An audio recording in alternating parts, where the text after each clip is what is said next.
Hello and welcome to this book chat of the Max Planck Institute for Social Anthropology. My name is Jovan Maud, I'm an editor here at the Institute, and today we're discussing this book, Hailing the State, Indian Democracy Between Elections. Today I'm very happy to be joined by Lisa Mitchell, the author of the book, who's Professor of Anthropology at the University of Pennsylvania and has been a visiting scholar and associate of the Department of Anthropology of Politics and Governance here at the Institute for the last couple of years, and has been working together with us. So welcome, Lisa. And I'm also very happy to be joined by Ursula Rao, who's the director of the department, and Tarini Bedi, who is Professor of Anthropology at the University of Chicago at Illinois, and currently, and I'll see if I get this right, expanding internationality professor at the University of Heidelberg, and she's visiting us for this week at the Institute. So welcome everybody to talk about the book. Thank you. Okay. Yeah. So Lisa, maybe to begin with, I could ask you to say a little bit about the general theme of the book, what motivated you to write it, and sort of the background of the book. Yeah, thank you very much, Jovan, and thank you, Ursula, for inviting me to collaborate with the Institute, and Tarini for coming and joining us for this discussion. The book really grew out of frustrations I had with existing theories of democracy that didn't match what I was experiencing and observing over the last now almost 30 years in southern India. Ultimately, I did not sort of set out to write the book that I did, but it's a book that grew out of my engagements with existing anthropological theory of democracy and philosophies of democracy as I tried to grapple with what I was seeing on the ground in southern India. So I think from what I've heard you speak before, that this book, has moved from ethnography to theory, which is an anthropological way of theorizing. So maybe you can explain a little bit, what are the kind of observations that you made that prompted you to feel that you need to write an intervention into debates on democracy? I guess there's two ways I can answer that. And the first is that there is a lot of scholarship on democracy in India. I think it's become cliche now to say that India is the world's largest democracy. But most of the attention to democracy looks at elections. And there's very little attention to what happens in between elections. But the second way that I can answer that is to think about what it is that how people conceptualize what they're doing. And I think what I was really struck by in my encounters is that collective action is widespread. It's a fundamental part of the way democracy works in India. But all of the theories that we have of collective action that come out of 19th century crowd studies and then have kind of continued into the 20th century look at crowd actions as resistance against the state or against the government or rejection of the sovereignty of the state. And what I was encountering were people who were not rejecting the state, who were in fact trying to get the attention of the state, who were trying to engage with the state, and who were trying to ultimately influence the actions of both elected representatives of the state as well as appointed bureaucrats. So, okay. So this draws us to the title of the book, Hailing the State. And so maybe we can talk a little bit about what this concept of hailing is. Maybe, Ursula, do you have any thoughts on Well, so I'm curious about hailing because I do know the notion that Althusser has introduced, which is Anrufung, the German word. Althusser, as far as I understand it, uses this as a notion to explain how state agents call upon the citizen and thereby create the particular kind of subject the citizen can be, and in fact kind of produce the citizen as a subject of the state. Now you are reversing this and saying people hail the state. So I'm interested in this for two reasons. One is, why are you doing it? And the second is, what are the implications for the way we think the state and democracy? Thank you so much for that question, Ursula. I think Althusser has been very influential in the way that we think about the state.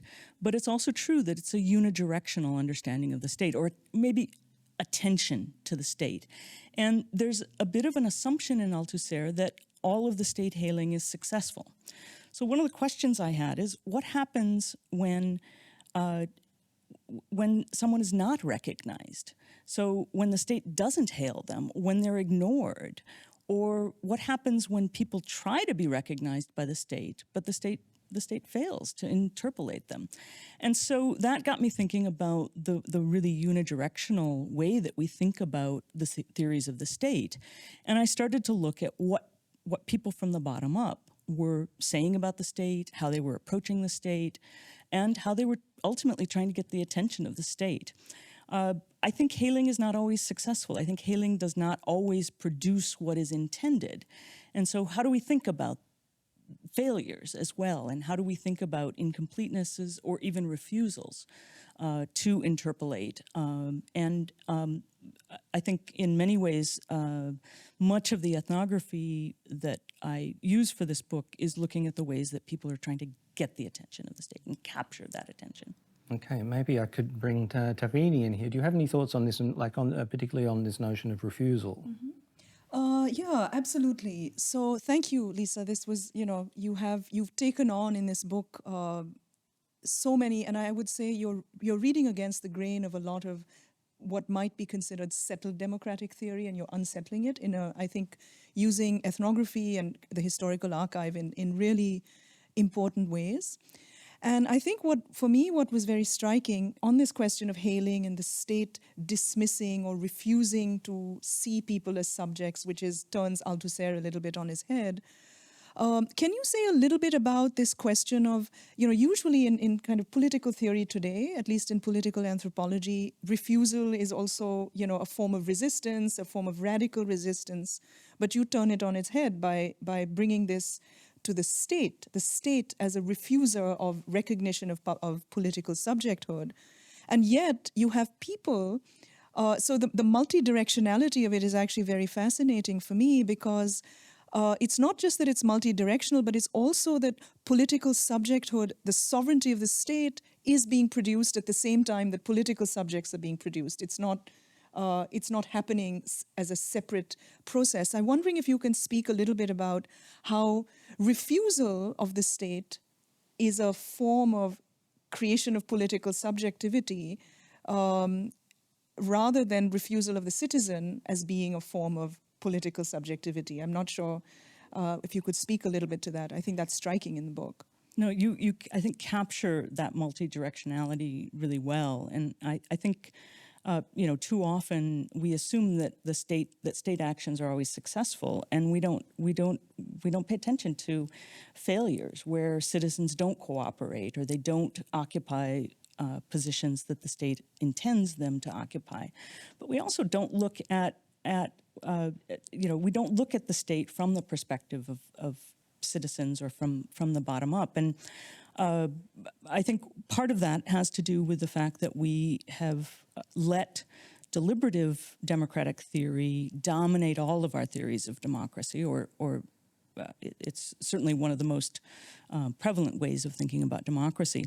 And that's fine as long as you're dealing with a subject population that all speak the same language, that all are equally equipped to articulate themselves in a dominant dialect or dominant language. And I think one of the reasons that this book turned out the way it did is that one of my main kind of sets of interlocutors were participants in what has come to be known as the Telangana movement.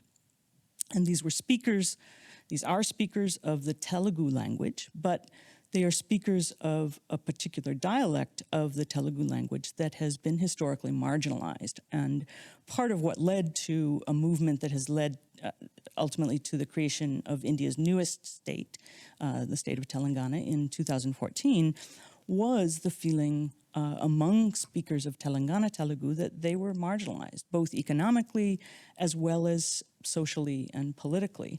And part of that is the refusal of the state to recognize them as equal citizens. So I think that the refusal of the state ultimately prompts those who don't feel included to act, and in this case, to act collectively.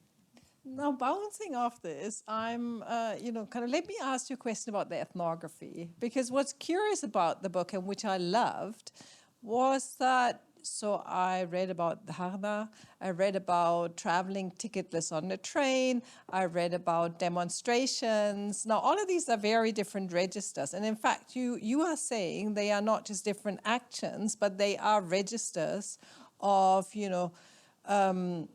democratic action that seeks to draw attention to an injustice or to the need for, state to pay attention. So maybe you can say something about the different type of activities you mentioned and why you believe that all of them, kind of together are a language of democracy. Sure. I didn't. I think initially I didn't intend to structure the book in the way that it ultimately ended up being organized. As it stands, each of the chapters takes up a different form of practice, and I start with Dharna, which historically meant sitting at somebody's doorstep in order to right a wrong or encourage someone to negotiate. It's really inviting someone of a higher status to engage in dialogue or negotiation by drawing in the public, displaying yourself at their doorstep, but drawing in public opinion to help encourage someone to negotiate.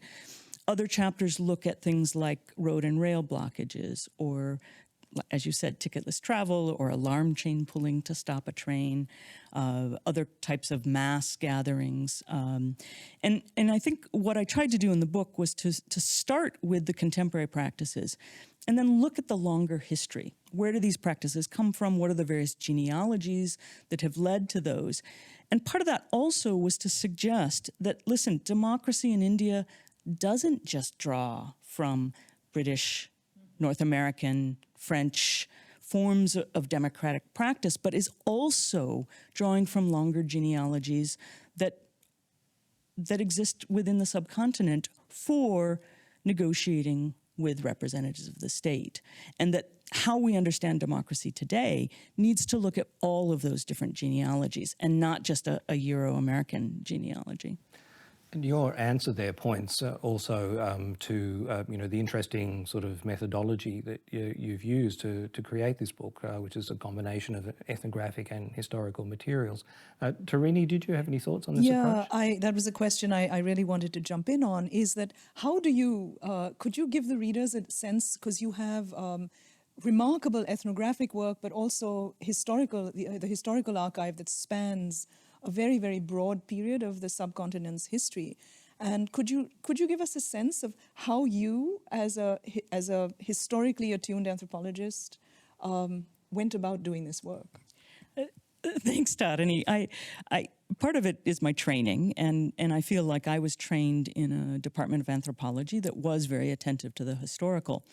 But part of it also is that all of my research questions have always been very grounded in the present, and they've always stemmed from things I've observed or things people have said that surprise me or that puzzle me in some way. But I found that I can't answer those without turning to historical archives. And so in terms of the way that I've structured the book, each chapter begins with a kind of understanding of the political in the present, but then tries to turn to different archives. And I ended up drawing on the National Archives of India, the British Library, what used to be the Andhra state, the Andhra Pradesh archives, and then now the Telangana archives, the Tamil Nadu state archives, and then a lot of smaller collections, individual and private collectors, people who'd been activists in the 1950s and onwards, who had just saved things in their private libraries. So it's really a wide range of archival sources. Can I jump in? So I think one thing for me, what struck me, so you've also, I think you've opened up this question of thinking about Indian democracy from these different archives, which are also spatially distributed, perhaps have different kinds of tell different kinds of stories. Which brings me to my question. This is a book about political relations, but it's really also about spatial relations. Can you say a little bit? Because what was striking for me is that you take us, instead of focusing on one democratic space, because you're working between elections, which gives you this opportunity to be on trains, on stations, at road stoppages, actually on the trains where people are pulling the chains. Could you say a little bit about where space plays a role in this story of Indian democracy? That's such a fundamental question, and is actually the place where I started. When I was finishing my first book, which is on the history of language politics in South India, one of the things that struck me as I was finishing that book was the importance of railway station spaces.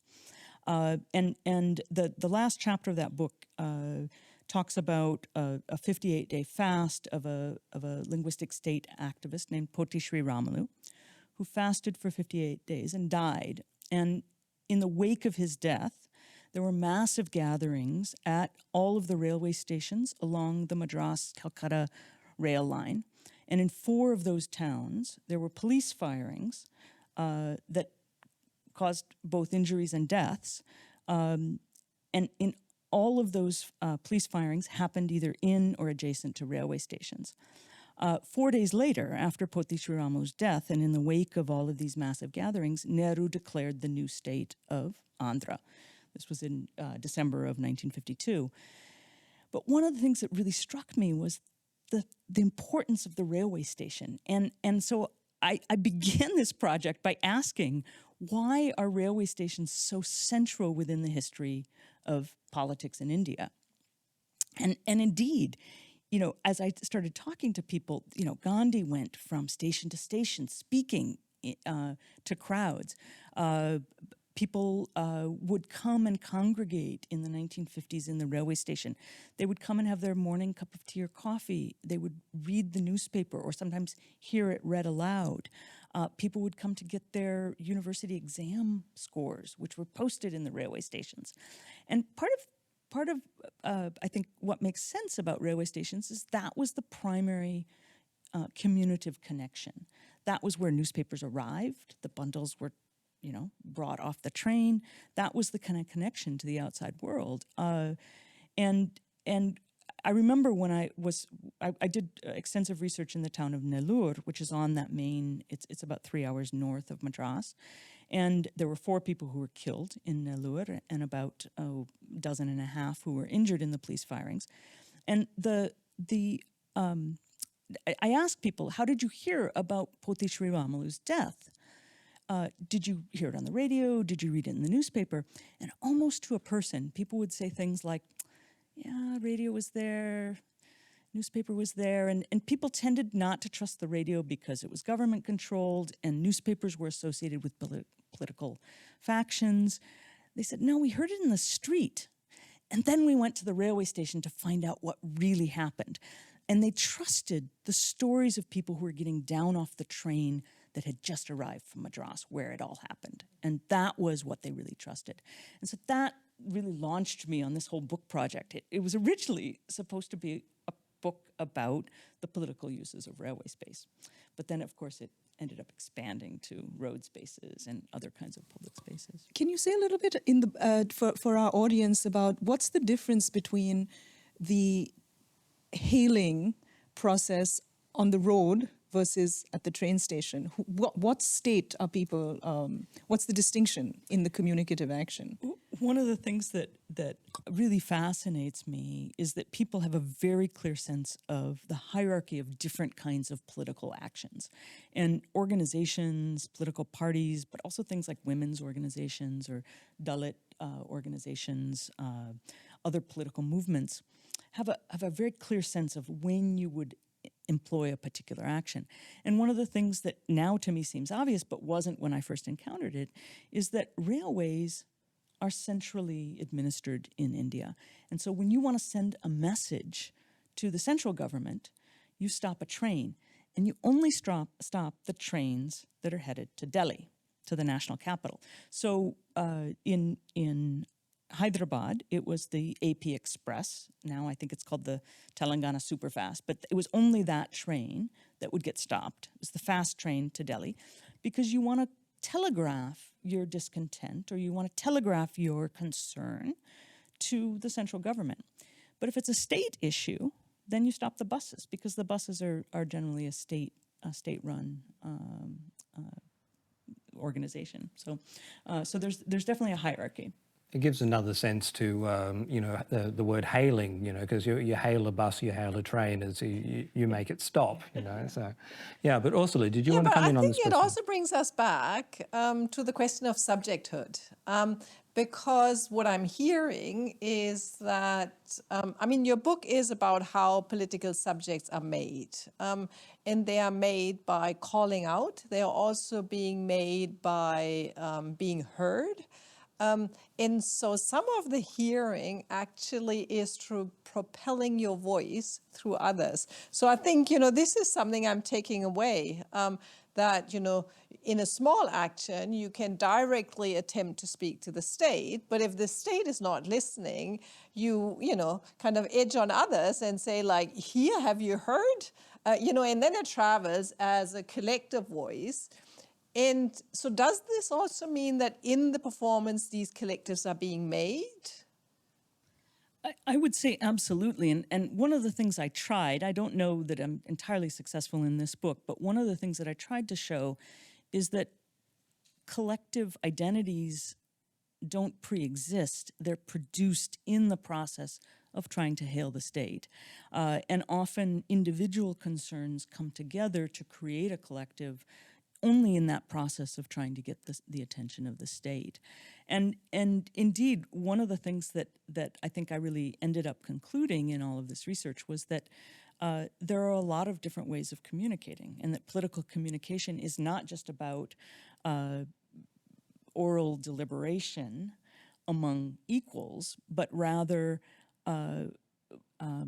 when you have unequal individuals, you need to recognize that there's a wide range of communicative forms. And when deliberative approaches to the state don't work, and that could be petitions, that could be meeting your elected representative, when that doesn't work, what do you do? And the kinds of activities that I try to document in the book are what people do when they fail to effectively communicate with the state the first time. And so then they'll turn to increasingly collective and increasingly. And so what I was really trying to do is to look at how movement and the stoppage of movement, circulation and the stoppage of circulation, you know, when you halt a bus, you know, you're blocking everything behind that bus as well. You know, one of the techniques I talk about is gali tiradam, which is taking the air out of tires, where you press the pin in a tire at a stoplight and you immobilize a couple of buses, and then everything behind it gets stuck as well. You're not damaging anything. You're not puncturing the tire. You're just taking the air out of the tires. So that was that is a very effective strategy if you want to draw attention to something.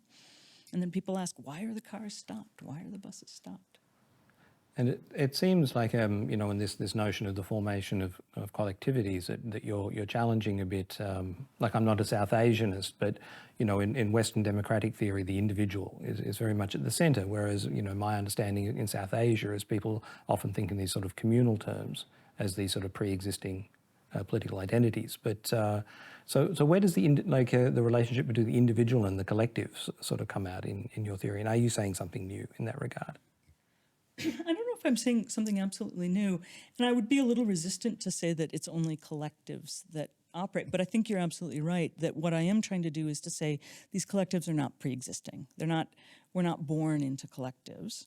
The collectives emerge when they're needed, and they emerge when the communicative function as an individual fails. And part of that has to do with, you know, that we aren't all equal in terms of our ability to communicate or our ability to be heard. We may be able to communicate, but we may not always be able to be heard. And who gets heard has a lot to do with very particular histories of education, power, access, and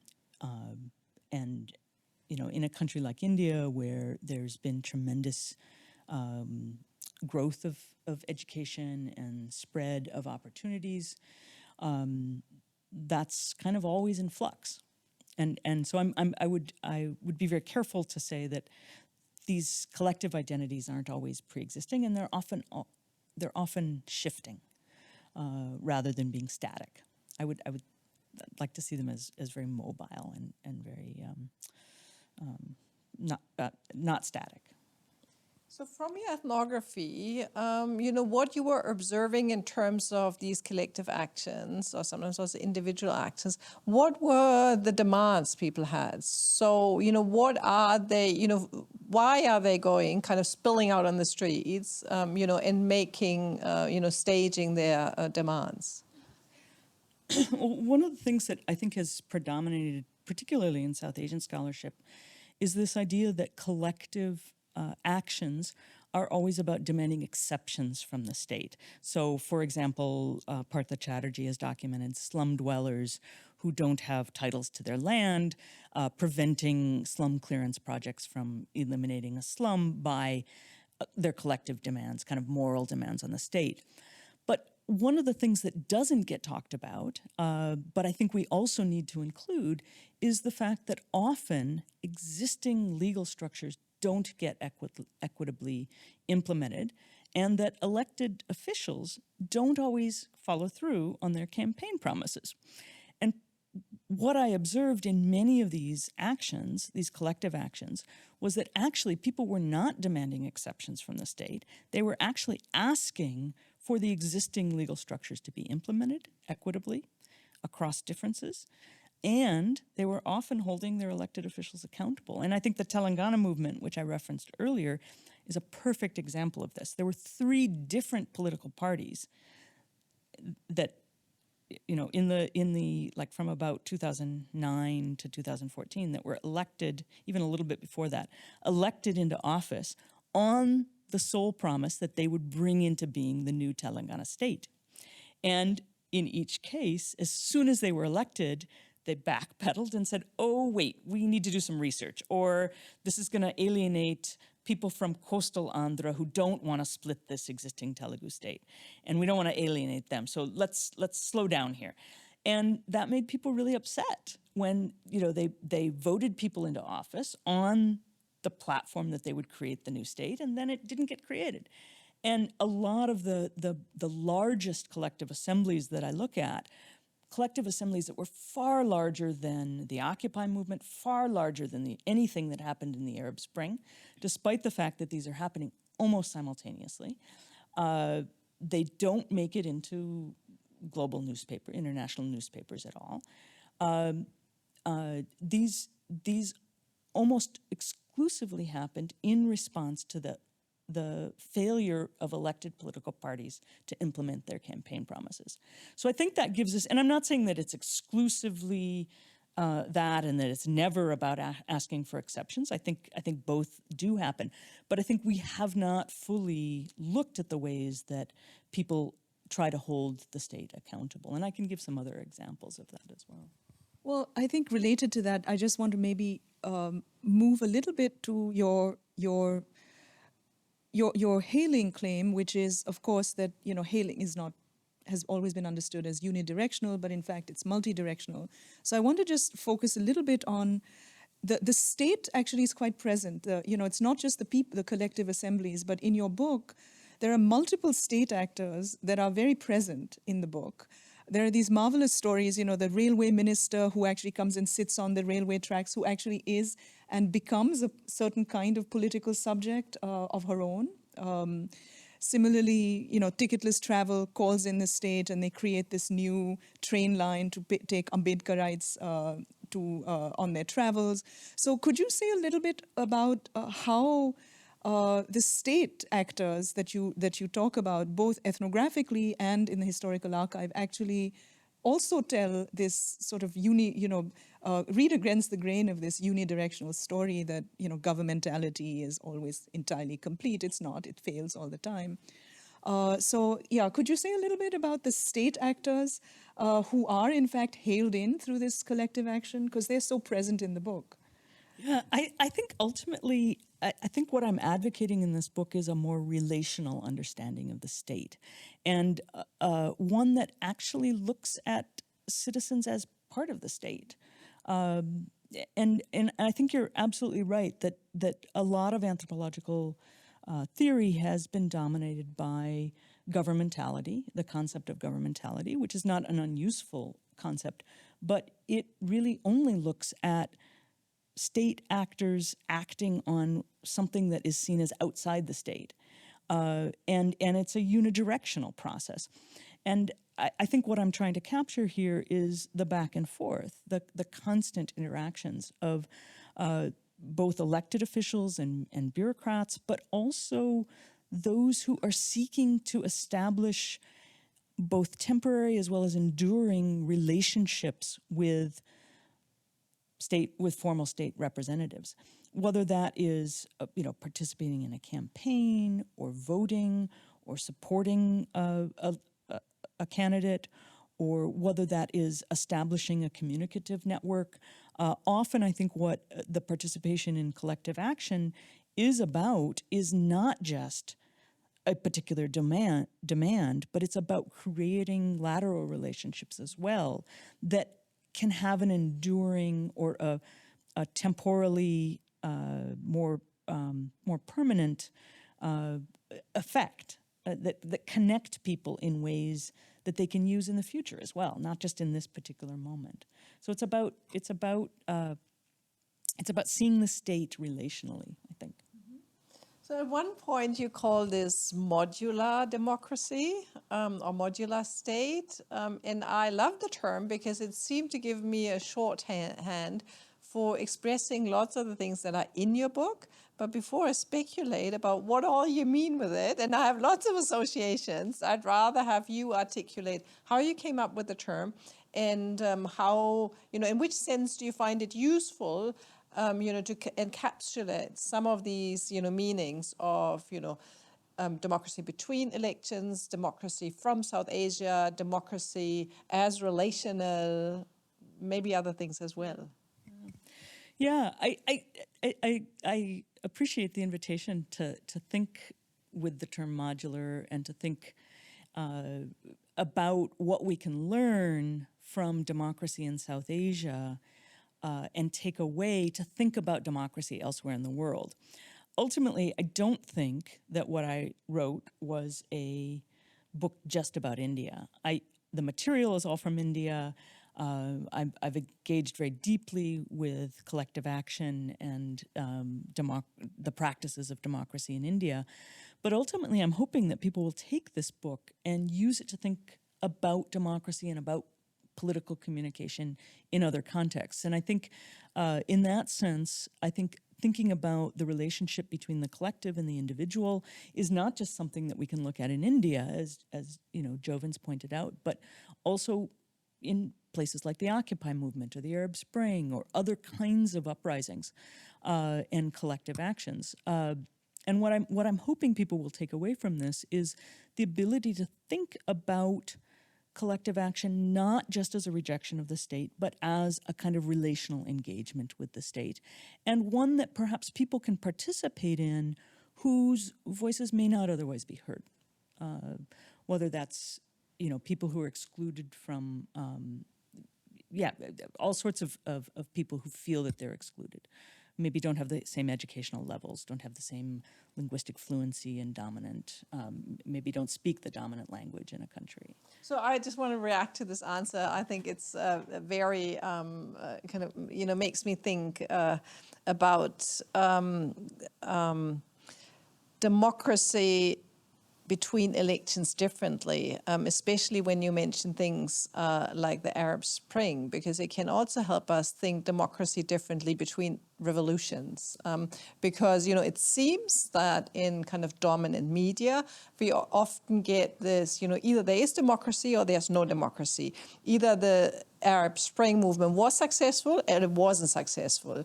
But your book, if we listen carefully, teaches us something about how, kind of democratic activity as, citizens calling on the state, in whatever you name it, the label or the political form, there is a communication that might be more or less intense, more or less successful, but ultimately what you're calling our attention to is, these ways in which, people have conversations with those who govern them. Yeah, I think one of the things that I think is really striking is that crowd actions tend to be seen today as exceptional actions that happen only when democracy fails. And they're seen sort of as external to democracy. The Stanford Crowd Project, which ended up producing both a volume as well as a kind of multimedia web installation, I think defines crowd actions as necessary in times of crisis, when democracy is in crisis. And so many of the tools that we use to theorize crowds start from that premise that they are outside of democracy. And part of what I hope the book can contribute is an awareness that, in fact, these also exist within. I'll just give you one small example. And I'm forgetting exactly when these happened, but there were riots in Tottenham in London. The Black Britons had been trying to raise concerns and had used a lot of the traditional deliberative channels and had been completely ignored. And then there was a bit of violence and some rioting. And one of the young men who had been involved said, listen, we marched and we tried to draw attention to this and we got no reaction. Now, a bit of violence and look around you. And the reporter who's reporting on this is looking around and sees reporters talking to people in every direction, hundreds of reporters. And, his point, and this is a point that's shared with a lot of my interlocutors in South Asia, is that, if we just submit memorandums or petitions, nothing happens. So what do we do then?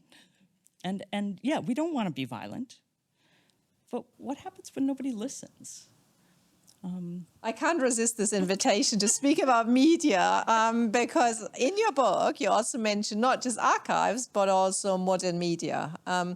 And you show how performance on the street in form of protest, but also digital media, maybe Twitter, Instagram, these various channels, TV channels, journalists, printing, how all of these various ways in communicating, overlap and intersect. And I think this is getting stronger in the present, is it? Well, it's interesting. I think some have argued that massing in public is no longer necessary now that we have all sorts of media. But others have argued that, in fact, what is the content of that media is always the collective massing in public, or one of the things that is the subject of that media. And that when you do have large numbers of people gather in public, that becomes the content. But I think one of the things that's really interesting in, the first chapter that we were talking about earlier about Dharna, or which historically was often a single individual sitting on someone's doorstep or sitting in the local temple to draw public attention to a grievance, has now become a collective, not an individual, but a collective action. And in cities like Hyderabad, there are now designated spaces for that activity. So Hyderabad, in the mid-1990s, created a designated Dharna Chowk, or a space for collective assembly. And that space, initially, people were very frustrated because previous to that, most of the collective assemblies had happened opposite the main entrance to the state secretariat. And there was a park, Lumbini Park, directly across, and that was where activities happened. And under the Chief Minister Chandrababu Naidu in the 90s, he banned assemblies in that space that was directly in front of the Secretariat, and he moved it a couple of kilometers away to a quiet back street where traffic very rarely goes. It's not really on the way to anything. Very quiet street. And people were kind of outraged initially because this was nobody would see them. But what happened is very quickly it became a standard part of journalists' beat.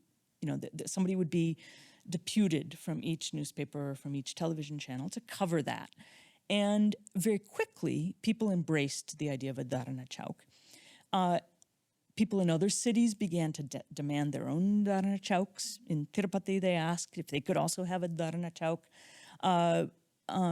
And in very recently, after the creation of the new Telangana state, the chief minister tried to close down Dharana Chowk and move it to the outskirts of Hyderabad, about 20 kilometers to the outskirts.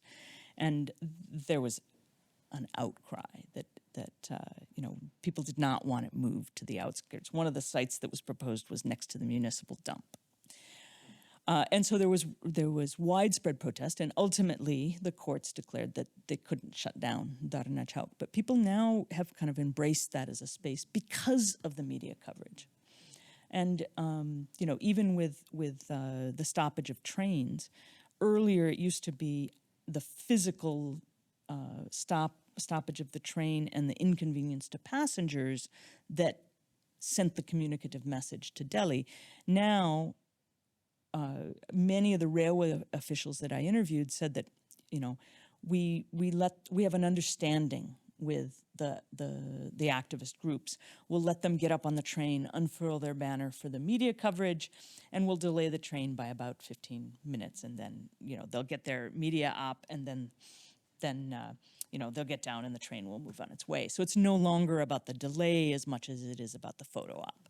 So I think media has absolutely transformed the nature of practices, even though it hasn't eliminated them.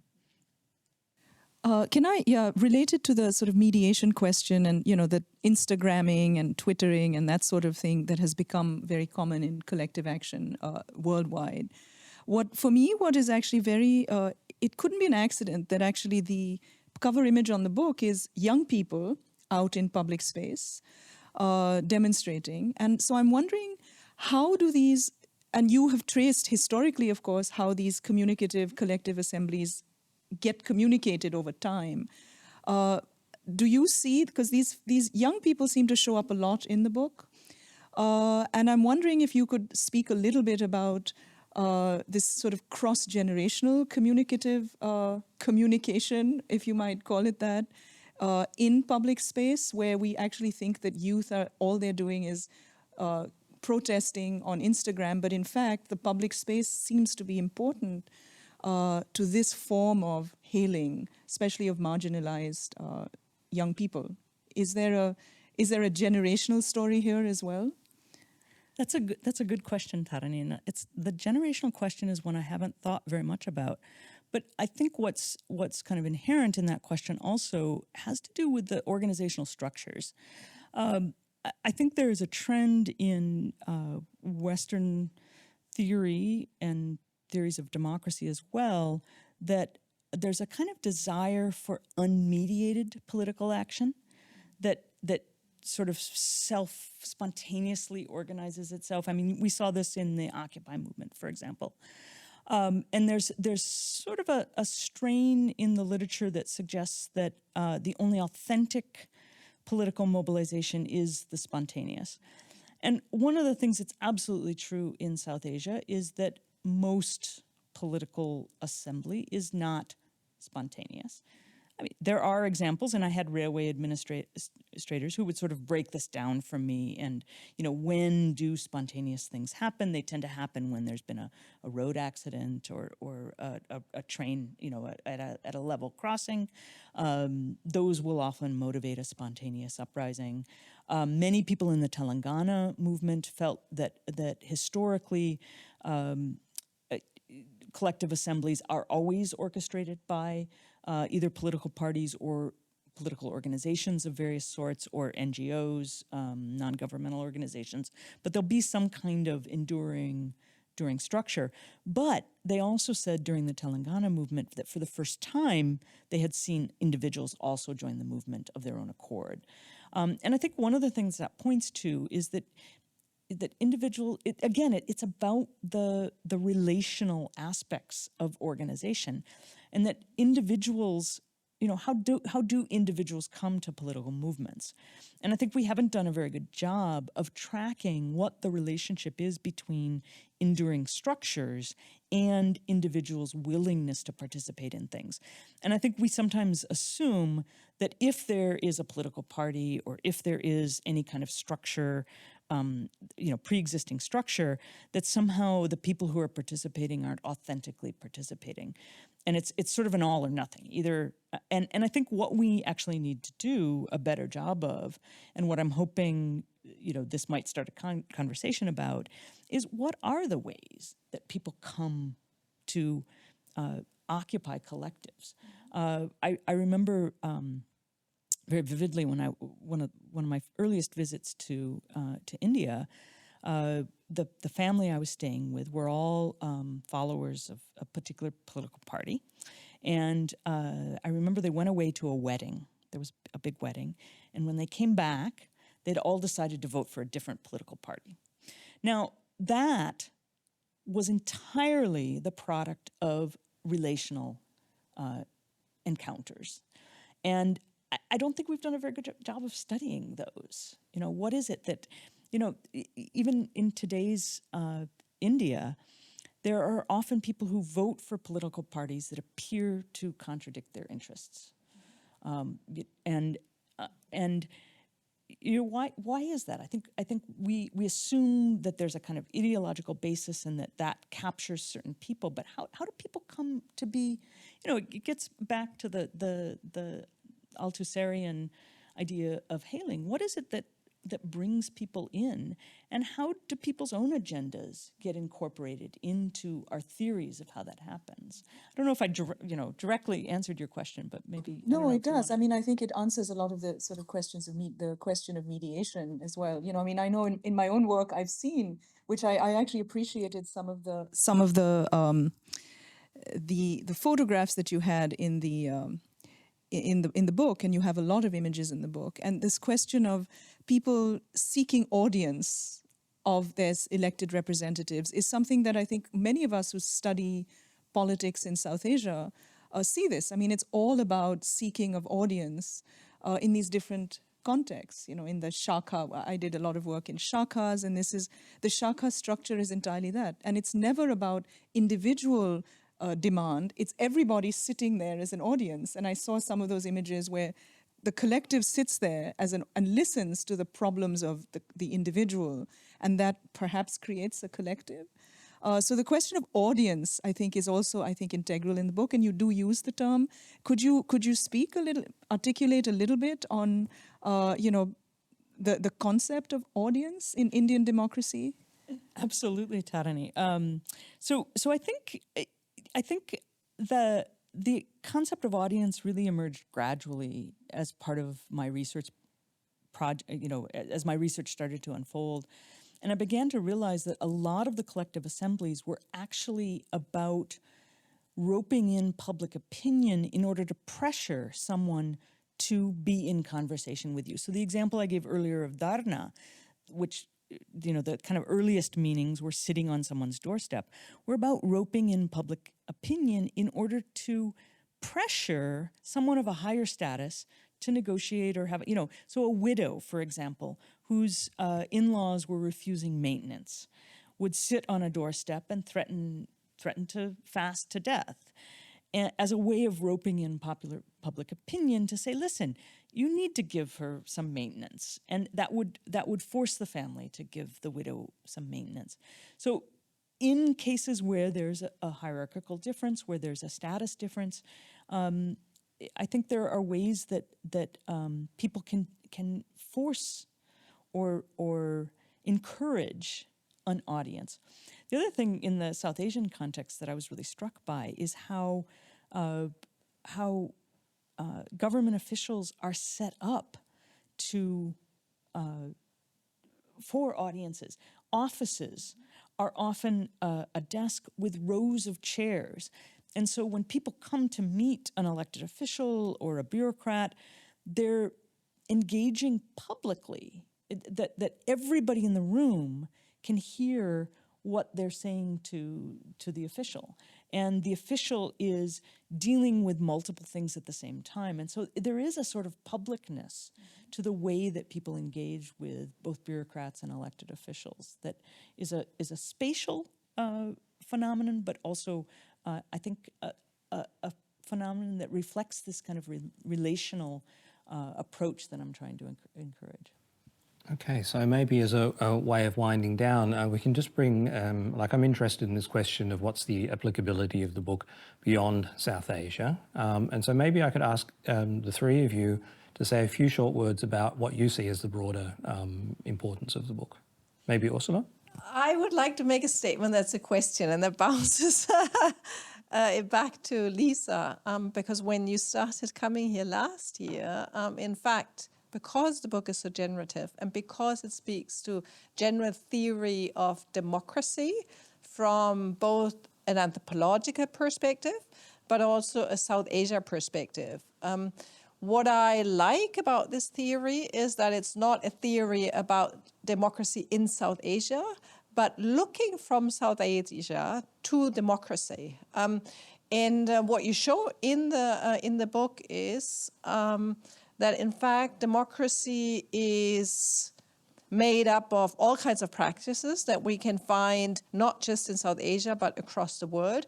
But you also show that it is a conversation, and the way democracy gets developed, made, reimagined, propelled forwards, and embraces new technologies, is something that happens in a form of unequal global conversation, some form of global conversation. Now, when we say this, it often sounds as if this is a deliberation in which, everyone sits together and has kind of a wonderful democratic conversation, but that's obviously not how it happens. There are status differences, there are kind of global differences, in who can claim the origin of democracy and who cannot, but there's also language. I mean, you are a specialist, and you are known, for kind of deep engagement with language. And the term democracy, travels across different languages. That might be German, English, French, Russian, maybe many others, Chinese, I don't know. So because this book is so fundamentally about democracy, I felt that you were not yet done with writing about democracy, and this is why your new book is also about democracy. And so I felt maybe this is an opportunity that you kind of can tell us how this book leads you deeper in, on this pathway of contributing to democracy deliberations from an anthropological perspective. And could maybe we hear from Tarini and then give Lisa the last word? So I think I think Ursula has framed the contributions to democracy. That this is a book that it's not really just about South Asia. It's thinking from South Asia about political practice, about political assembly, about political mediation. For me, as an anthropologist who is interested, for me, what really struck me so much about the book is, again, you are so attuned to language and speech, and but you actually take. I got a sense from this book about what democracy sounds like. It roars. Hailing is about asking people to listen to the roar. It feels. It's not static, and what is very interesting is so many of the actions. A lot of the work on Arab Spring and all is about procession and protest. But so much of your book is actually about people sitting still but stopping mobile networks in order to gain certain kinds of recognition and incorporation into the state. So for me, actually, the sensations of democracy were very striking. Perhaps that was not the intention of the book, but it's very clear that there's voice, there's sound, there's rhythm, there's all of these kinds of things that actually go into bringing people into the democratic sphere. So I hope that you're not done with your work on democracy, because I think it is pushing in those kinds of ways that is both theoretical and analytical, but also methodological and perhaps phenomenological and sensory. Well, thank you both for those really generative kind of last words. And I'll say that this is a book that I think I could have kept writing. In some ways, it feels unfinished, and it feels like something that I've put out there in order to open up a conversation. And I am now working on a new book that builds on this, or that kind of continues this. And I'll just kind of maybe end with a short example that kind of illustrates. One of my interlocutors, an activist in Hyderabad, once defined the practice of dharna that we've talked about several times as dharna means sitting in one place until someone from government has to come and take your representation.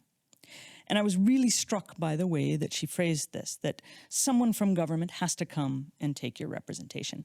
And that idea that there's an expectation of the state and that the state act in a certain way, that to me kind of reversed the understandings that we have of states and of elected officials or even appointed bureaucrats. And that kind of fundamental expectation fascinated me. And it made me sort of wonder what the history of this kind of expectation is and how we can locate this kind of relational understanding. And so I'm now embarking on a new project in which I'm looking at again, kind of, rather than focusing so much on practices, I'm now looking at communicative. Okay, I'm continuing my examination of communicative strategies that particularly highlight the political. So I'm looking at things like translations of globally circulating political ideas that transcend the kind of Euro-American to the rest of the world. And instead, I'm looking at linkages like between India and Ireland, or between Egypt and India, or Turkey and India, China and India, and very different circuits through which ideas are traveling and how they're being translated. I'm looking both at literal translations as well as more figurative translations where literate individuals are translating ideas for non-literate audiences. So things like street theater and folk songs, and how political ideas spread and move. And so in many ways, it's a kind of continuation of this project, and in other ways, it's a new project as well. It sounds like a fascinating project. We're looking forward to seeing how that develops. So yeah, I'd just like to thank you all now for a really stimulating discussion. Thank you, Lisa. Thank you, Ursula. Thank you, Tarini. Thanks very much.